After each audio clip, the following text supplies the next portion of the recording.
الحمد لله وكفى والصلاة والسلام على عباده الذين اصطفى خصوصا على أفضلهم وخاتم النبيين محمد الأمين وعلى آله وصحبه أجمعين. أما بعد فأعوذ بالله من الشيطان الرجيم. بسم الله الرحمن الرحيم. يا أيها الذين آمنوا توبوا إلى الله توبة نصوحا عسى ربكم أن يكفر عنكم سيئاتكم ويدخلكم جنات تجري من تحتها الأنهار يوم لا يخزي الله النبي والذين آمنوا معه. وقال جل وعلا إنما التوبة على الله للذين يعملون السوء بجهالة ثم يتوبون من قريب فأولئك يتوب الله عليهم وكان الله عليما حكيما.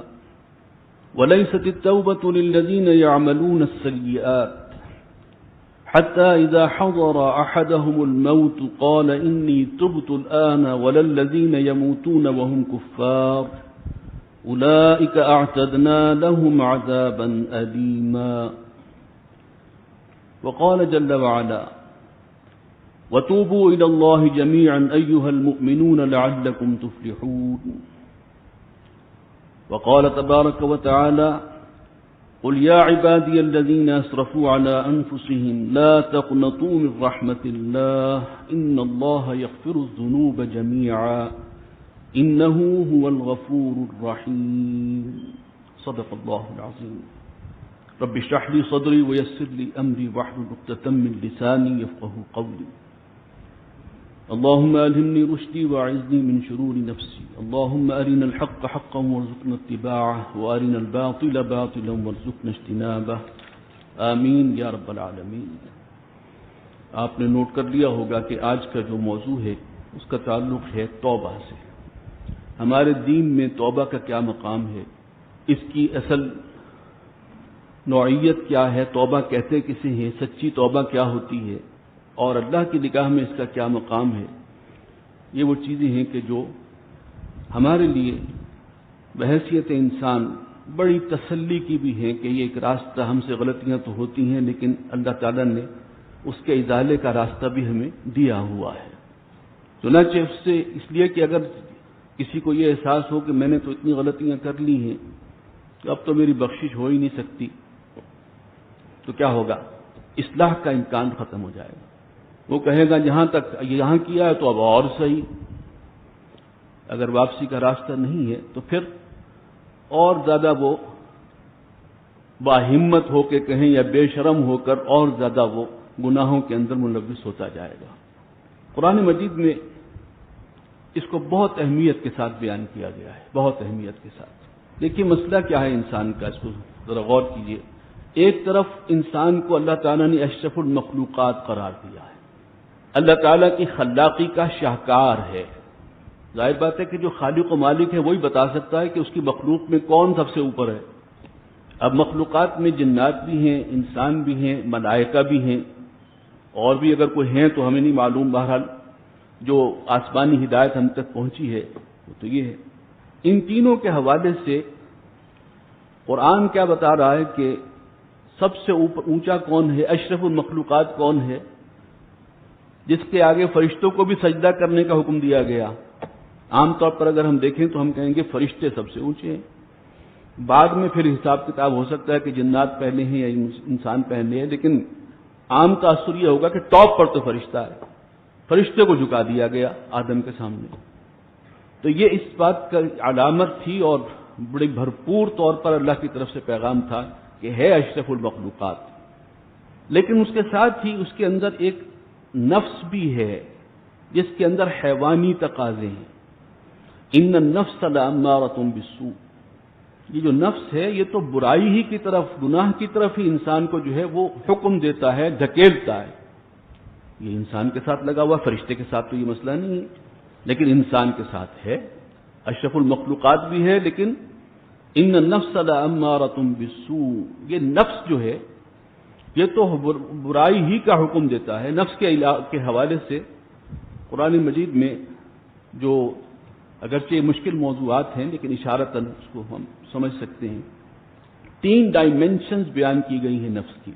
یہ وہ حقائق ہیں جن کو ہم 100% کہیں کہ ہم جان سکتے ہیں نہیں، روح کیا ہے، نفس کی اصل حقیقت کیا ہے، لیکن نفس کے 3 ڈائمینشنز قرآن مجید میں بیان ہوئے۔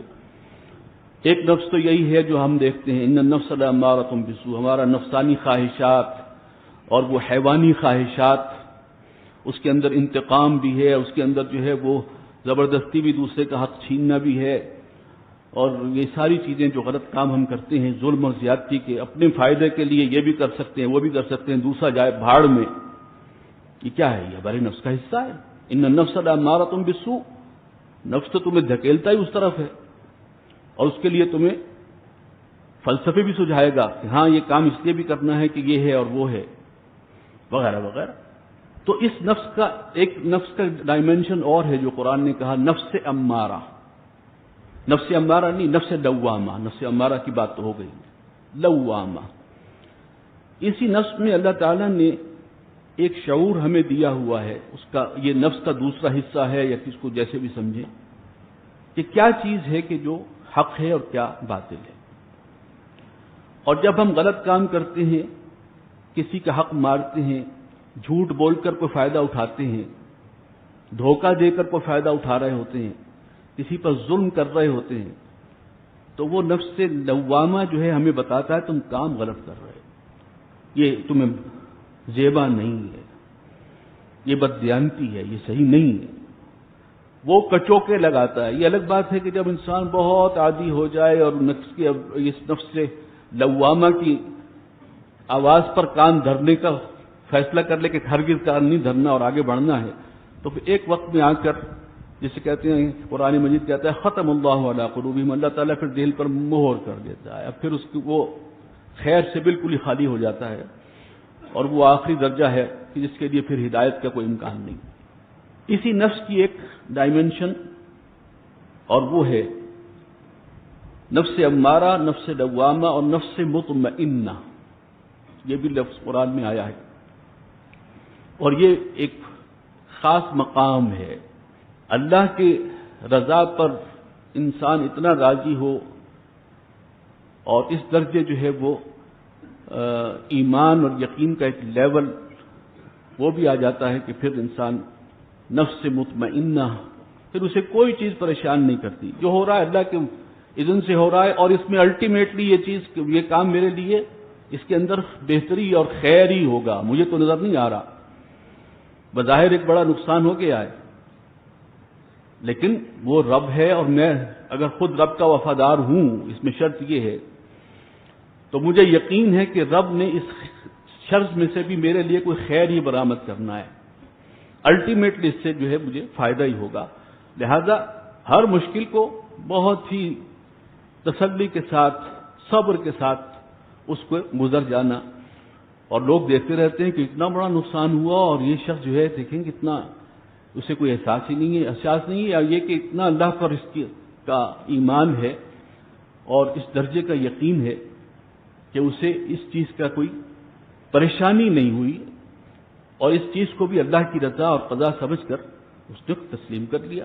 ما اصاب من مصیبت الا باذن اللہ، جو کچھ ہو رہا ہے اللہ کے اذن سے ہو رہا ہے، ومن یؤمن باللہ یہدی قلبہ، اور جو سچے مومن ہیں اللہ تعالیٰ ان کے دل کو ہدایت دے دیتا ہے، اب وہ پریشان ہوتے ہی نہیں ہیں، اسی میں خیر ہوگا۔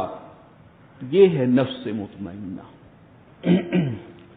بہرحال انسان کا معاملہ میں عرض کر رہا تھا، نفس کے یہ 3 لیول آ گئے، اور یہ بات سب کو معلوم ہے، قرآن بھی کہتا ہے کہ انسان جو ہے ایک جسم تو ہے ہمیں نظر آ رہا ہے، لیکن یہ جسم ہی کل انسان نہیں ہے، انسان کے اندر ایک روح پھونکی گئی ہے، وَنَفَخْتُ فِيهِ مِن رُوحِي، وہ روح جو پھونکی گئی ہے اس کی خاص نسبت اللہ کی طرف ہے، اور اسی روح کی وجہ سے ہی انسان اشرف المخلوقات بنا ہے، ورنہ اس جسد کے حوالے سے دیکھیں تو ہم سے آگے بہت ہیں، جنات ہم سے بہت زیادہ آگے ہیں، ان کی جو ہے وہ آسمانوں میں دور تک رسائی ہے، ہمیں وہاں تک پہنچنے کے لیے کتنا ہزار سال لگے ہیں کہ ہم چاند تک مشکل سے پہنچ پائیں گے۔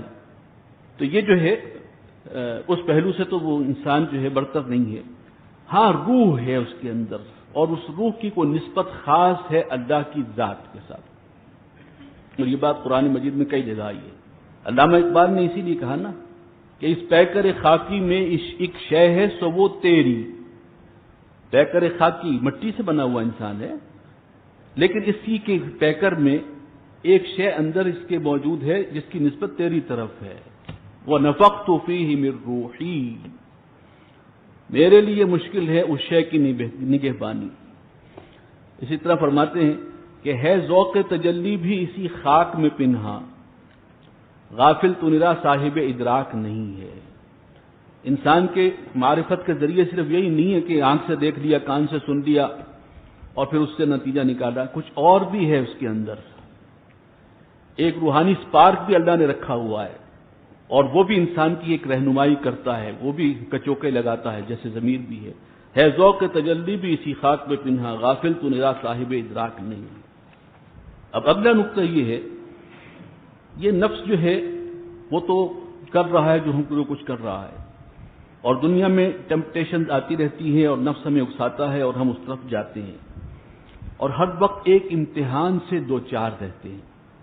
اس کے لیے بھی یہ شعر غالب کا ہے کہ ایمان مجھے روکے ہے تو کھینچے ہیں مجھے کفر، یعنی ایک داخلی کشمکش رہتی ہے اس وقت. ایمان مجھے روکے ہے تو کھینچے ہیں مجھے کفر، کعبہ میرے پیچھے ہے کلیسا میرے آگے. یہ داخلی کشمکش مسلسل رہے گی، اور اس کے نتیجے میں کیا ہوتا ہے، کیونکہ نفس بھی ہے اور یہ داخلی کشمکش بھی ہے، تو ایک صاحب ایمان شخص بھی کسی وقت کوئی گناہ کر بیٹھتا. ایمان کا لیول ہر وقت جو ہے وہ اتنا نہیں ہوتا کہ انسان ریزسٹ کر سکے ٹیمپٹیشنز کو. تو ایک نیک آدمی سے بھی، اور چونکہ حیوانی تقاضے انسان کے اندر ہیں، اور وہ حیوانی تقاضے جو ہیں وہ چاہتے ہیں کہ ان کو لمٹ نہ کیا جائے، ان لمیٹڈ ہوں. اب جنس کا جذبہ ہے انسان کے اندر ہے اور بہت قوی ہے، وہ اللہ تعالیٰ کی اس تخلیق کے حوالے سے اس کی تدبیر کا ایک حصہ بھی ہے کہ نسل آدم کے فروغ کے لیے اللہ نے اسی راستے کو اختیار کیا، بنایا ہے، اور وہ بہت پورٹنٹ ہے. اس کے تقاضے بڑے شدید ہیں. ان تقاضوں کو اس کو یوں کہنا چاہیے کہ فتنہ بننے سے بچانے کے لیے ہی ہمارے دین میں پردہ، شرعی پردہ ہے، نگاہوں کا جھکانا ہے، ستر و حجاب کی پابندی ہے. ایک لمبا سارا ہمیں ایک مینول دیا گیا ہے کہ یہ کچھ کرو گے تو پھر اس بچاؤ ہوگا، ورنہ تو تم بھی بہہ جاؤ گے اس عذاب. اللہ پر اور رسول پر، قرآن پر ایمان رکھنے والوں سے بھی غلطیاں اور گناہ کا صدور ہو سکتا ہے اور ہوتا ہے، جس کے بارے میں خود نبی صلی اللہ علیہ وسلم نے فرمایا کہ کل بنی آدم خطاؤن، ہر بنی آدم خطا کار ہے کسی نہ کسی درجے میں. اگرچہ ایک لیول وہ بھی ہے حسنات الابرار سیئات المقربین، وہ عام آدمی کے لیے جو چیز نیکی کا ہوگا وہ نیکی قرار پائے، لیکن جو مقربین ہیں جن کے مقامات بہت اونچے ہیں، وہ اگر وہی کام کریں تو وہ گناہ کے درجے میں آئے گا کہ تم اس نچلے لیول کا کام کر رہے ہو. لیولز، ہر شخص سے کوئی نہ کوئی خطا کسی نہ کسی درجے میں ہوتی ہے. نبی اکرم صلی اللہ علیہ وسلم کا معمول کیا تھا؟ آپ کو معلوم ہے حضور صلی اللہ علیہ وسلم تمام نبی اور رسول کون ہیں؟ معصوم عن الخطا، ان سے خطا کا صدور ہو ہی نہیں سکتا. اور تمام نبیوں اور رسولوں کے سردار، سب سے اونچا مقام بلا شبہ محمد رسول اللہ صلی اللہ علیہ وسلم، اور روزانہ 70 مرتبہ 100 مرتبہ استغفار کر رہے ہیں. آپ کا معمول ہے، آپ کا معمول 70-100 دفعہ استغفار. کیوں؟ حضور صلی اللہ علیہ وسلم کو جو مشن سونپا گیا تھا اور آپ اس میں ہم جہت لگے ہوئے تھے صبح شام ہر وقت. لوگ ایمان نہیں لا رہے، کہیں میرے اندر کوئی کمی تو نہیں ہے، کہیں میرے بیان کرنے میں کوئی کمی تو نہیں رہ گئی، کہیں مجھ سے جو ہے یہ جو فرائض نبوت ہیں ان کی ادائیگی میں کوتاہی تو نہیں ہو رہی. حالانکہ دن بھر کی مشقت اور رات کو کھڑے رہنا، 2/3 رات سے نصف شب قرآن پڑھتے رہنا، اتنی سخت مشقت، لیکن 70 مرتبہ 100 مرتبہ استغفار ہو رہا ہے. استغفار کرنے کی ضرورت تو سبھی کو ہے، کوئی مستغنی نہیں. لیکن اللہ تعالیٰ نے جو راستہ بتایا کہ ہاں اگر واقعی کوئی خطا ہو جائے تو پھر سچی توبہ کرو اس خطا کا نام و نشان مٹا دے گا اللہ، بالکل صاف سلیٹ ہو جائے گی سچی توبہ، کتنے بڑے سے بڑا گناہ ہو۔ چنانچہ یہی وہ موضوعات ہیں جن پر یہ آیات جو میں نے شروع میں تلاوت کی تھی کہ فرمایا یا ایھا الذین آمنوا توبوا الی اللہ توبۃ نصوحا، اہل ایمان توبہ کرو اللہ کی حضور میں، اللہ کی جناب میں، لیکن وہ توبہ ہونی چاہیے خالص، توبۃ نصوح، پولیوٹیڈ نہ ہو، یعنی زبان سے توبہ کر رہے ہیں، دل سے ارادہ نہیں ہے اس گناہ کو چھوڑنے کا، عزم نہیں ہے اس کو چھوڑنے کا۔ توبوا الی اللہ توبۃ نصوحا، تمہارے دل کی کیفیت کو بھی تم سے زیادہ اللہ جانتا ہے، اس کو دھوکہ نہیں دے سکتے، لہذا جو توبہ کرو تو صدق کے دل کے ساتھ توبہ کرو، واقعی پوری نیت ہو کہ آئندہ میں یہ گناہ نہیں کروں گا۔ کیا ہوگا؟ عسیٰ ربکم ان یکفر عنکم سیئاتکم، سچی توبہ کرو گے تو تمہارا رب جو ہے کوئی بعید نہیں ہے کہ تمہاری تمام برائیوں کو دور کر دے، تمہارے تمام گناہوں کو معاف کر دے۔ وَيُدْخِلَكُمْ جَنَّاتٍ تَجْرِي مِن تَحْتِهَا الْأَنْهَارُ، اور داخل کرے تمہیں ان باغات میں جن کے دامن میں ندیاں بہتی ہوں گی۔ وہ جنت اور اس کی نعمتیں، اور وہ نعمتیں بھی آپ جو ساری قرآن مجید میں بیان ہوئی ہیں وہ ہیں جو ابتدائی طور پر اہل جنت کو ملے گا، اس لیے کہ وہ نعمتیں جو انسان نے ابھی تک دیکھی نہیں ہیں ان کے بارے میں بتانا بھی ممکن، یعنی اس کو سمجھانا ممکن نہیں ہے، لہذا جن کو وہ نعمتیں سمجھتا ہے اس کے حوالے سے بتا دیا گیا کہ یہ سب کچھ ہوگا، حور و قصور بھی ہوں گے اور محلات ہوں گے اور ہر طرح کی نعمتوں کی فراوانی ہوگی، لیکن فرمایا کہ یہ ابتدائی مہمان نوازی ہے۔ فَلَا تَعْلَمُ نَفْسٌ مَّا أُخْفِيَ لَهُم مِّن قُرَّةِ أَعْيُنٍ، کسی انسان کو نہیں معلوم کہ اللہ نے اپنے نیک بندوں یعنی جنہیں جو کامیاب ہوں گے ان کی آنکھوں کی ٹھنڈک کا کیا کیا سامان فراہم کر رکھا ہے، کوئی سوچ بھی نہیں سکتا۔ وہ نعمتیں جو ہیں اس کو آپ سمجھ ہی نہیں سکتے اس وقت، لہذا اس کو بیان کرنے کا فائدہ نہیں، وہ وہیں پتہ چلیں گی، اور وہ اصل نعمتیں ہوں گی۔ یہ تو ابتدائی مہمان نوازی ہے۔ تو عسیٰ ربکم ان یکفر عنکم سیئاتکم ویدخلکم جنات تجری من تحتها الانہار، وہ داخل کرے گا تمہیں ان باغات میں۔ سچی توبہ کرو، تمام گناہ بخش دے گا۔ اور توبہ کے حوالے سے سورہ نساء میں ایک بڑی اہم ہدایت آئی ہے کہ انما التوبۃ علی اللہ للذین یعملون السوء بجہالۃ ثم یتوبون من قریب، بے شک اللہ کے ذمے ہے ان لوگوں کی توبہ کو قبول کرنا۔ ہم اللہ کے ذمے کوئی چیز نہیں ڈال سکتے یا اس پر پابندی نہیں لگا سکتے کہ پروردگار تو نے یہ کرنا ہے وہ نہیں کرنا، لیکن اللہ خود تو اپنے اوپر ایک پابندی لگا سکتا ہے۔ تو اللہ نے پابند کیا اپنے آپ کو کس بات پر؟ انما التوبۃ علی اللہ، اللہ کے ذمے ہے ان لوگوں کی توبہ کو قبول کرنا۔ وہ کون ہیں؟ الذین یعملون السوء بجہالۃ، جو کسی برائی کا گناہ کا ارتکاب کر بیٹھیں، نادانی میں، غفلت میں، جذبات کی روح میں بہہ کر، کیونکہ انسان ہے، نفس امارہ ہے تو ہوگا۔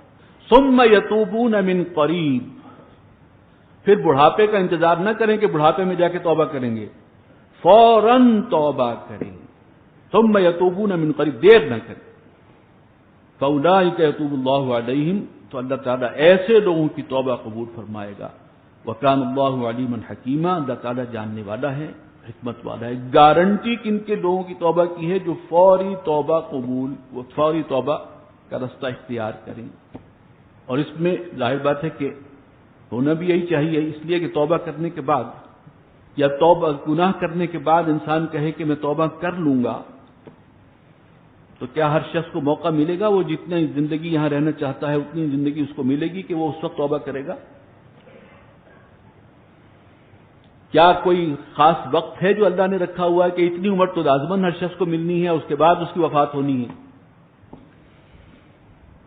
ایک بڑا جوان ہٹا کٹا شخص بھی اچانک اس کا انتقال ہو سکتا ہے، اور ہوتا ہے، آپ دیکھتے ہیں۔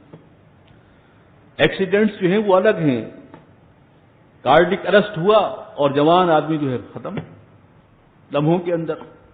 تو لہذا توبہ کی اس امید میں کہ جا کے بڑھاپے میں توبہ کریں گے یا ابھی تو چلتا رہے، کوئی وقت آئے گا توبہ کریں گے، یہ اپنے آپ کو دھوکہ ہے اور شیطان کا دھوکہ ہے۔ اللہ ان لوگوں کی توبہ یقینی طور پر قبول کرے گا جو فوراً جب ہی گناہ کا صدور ہو دیر نہ کریں اور توبہ کر لیں، اصلاح کر لیں۔ اللہ تعالی ہمیں ان لوگوں میں شامل فرمائے۔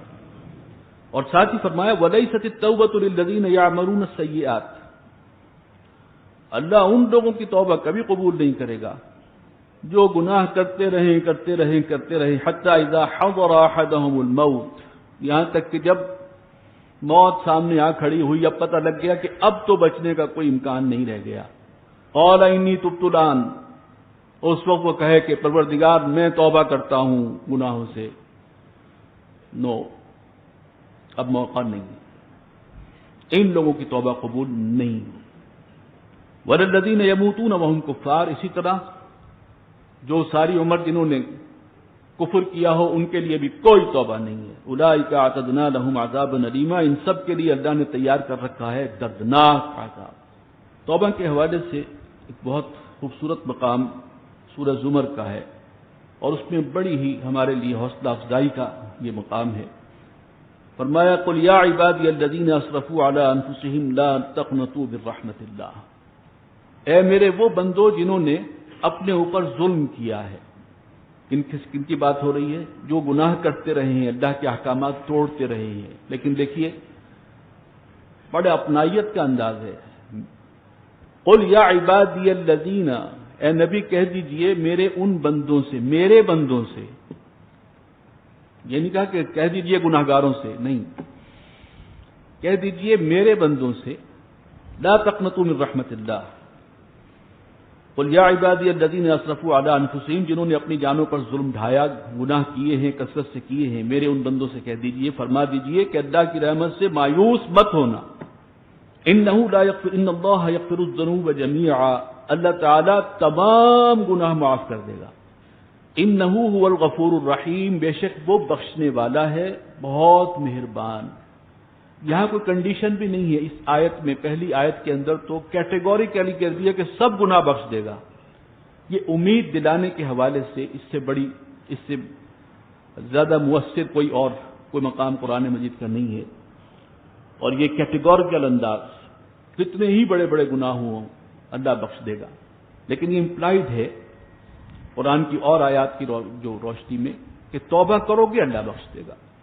چنانچہ اسی لیے ساتھ ہی آگے فرمایا وَأَنِيبُوا إِلَىٰ رَبِّكُمْ وَأَسْلِمُوا لَهُ، اب اپنے چہرے کو متوجہ کر لو اللہ کی طرف، اب اپنا قبلہ سیدھا کر لو، وَأَسْلِمُوا لَهُ، اور اس کے آگے سر تسلیم خم کر دو، اس کے ہر حکم پر عمل کرو، اور ظاہر بات ہے کہ اس کا حکم، اللہ کا حکم کیا ہے؟ اللہ اور رسول جو کچھ وہ کہہ رہے ہیں اس کے مطابق چلو، رسول اللہ کے نمائندے ہیں صلی اللہ علیہ وسلم، اللہ اور رسول کی کامل اطاعت اختیار کرو۔ ہمارے ہاں سب سے بڑا مسئلہ یہ ہوتا ہے کہ ہم نیکی کی طرف آتے بھی ہیں تو جزوی اطاعت کرتے ہیں، پھر بھی کچھ گوشے پھر چھوڑ دیتے ہیں کہ ان کے اندر تو ہم اصلاح نہیں کر سکتے، یہ دھوکہ دہی کہیں اور چل سکتی ہے، اللہ کے ساتھ نہیں چل سکتی۔